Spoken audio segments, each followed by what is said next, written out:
Brooding পিরিয়ডে উল্টাপাল্টা ওষুধ খাইয়ে বাচ্চাগুলোকে নষ্ট করতেছে আর পরবর্তীতে ডাক্তারের কাছে এবং ভেটেরিনারি দোকানে দৌড়াদৌড়ি করেন। মুরগি ওজন আসে না, মুরগি খেতে চায় না এবং বিভিন্ন সমস্যার শেষ নেই। আজকের ভিডিওতে আমি আপনাদেরকে বলবো 0 থেকে 10 দিনের বাচ্চাকে কি ওষুধ দেবেন, যেখানে একটু ভুল করলেই হয়ে যেতে পারে পুরো বেচের ক্ষতি। অনেক খামারি ভাই বারবার জিজ্ঞেস করে ব্রুডিং এ কি ওষুধ ব্যবহার করবে। অনেকে না বুঝে না জেনে বিভিন্ন ওষুধ ব্যবহার করে বিভিন্ন ধরনের ক্ষতির সম্মুখীন হয়। আজকে আমি আপনাদেরকে জানাবো 0 থেকে 10 দিনের বাচ্চাকে কি ওষুধ দেবেন এবং ওষুধের একটা ফল শিডিউল। আপনারা যখন বাচ্চা নিয়ে আসবেন, বাচ্চা নিয়ে আসার সাথে সাথে 4 থেকে 6 ঘন্টা চালাবেন হচ্ছে লাইসোবিটের পানি। এটি হচ্ছে মূলত একটি ভিটামিন, যেখানে থাকে ভিটামিন ই এবং সি। এটি মূলত মুরগির সকল ধরনের দখল কমায়, রোগ প্রতিরোধ ক্ষমতা বাড়ায় এবং মুরগিকে শক্ত হতে সাহায্য করে।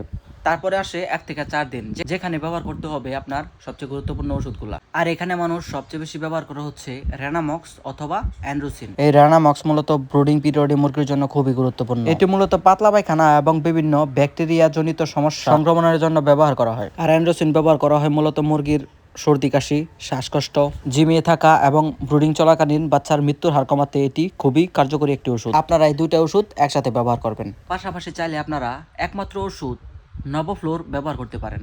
এটি একটি শক্তিশালী অ্যান্টিবায়োটিক। এটি মূলত মুরগির বিভিন্ন ব্যাকটেরিয়া জনিত সংক্রমণের বিরুদ্ধে খুব দ্রুত কাজ করে। ব্রুডিং এ এটি ব্যবহার করলে আপনার অন্য কোনো ওষুধ ব্যবহার করার প্রয়োজন নেই।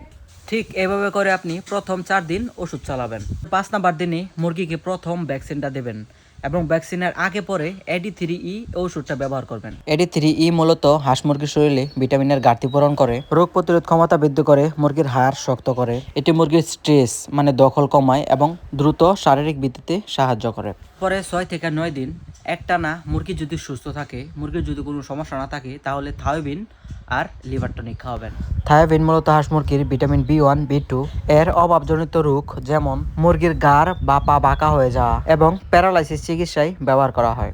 আর লিভার টনিক লিভারের কার্যক্ষমতা বৃদ্ধি করে, টক্সিন বা বিষাক্ত পদার্থ দূর করে এবং সবচেয়ে বড় কথা হলো হজম প্রক্রিয়া উন্নত করতে সাহায্য করে। মূলত অ্যান্টিবায়োটিক খাওয়ানোর পরে লিভার টনিক খাওয়ানোটা একটু গুরুত্বপূর্ণ।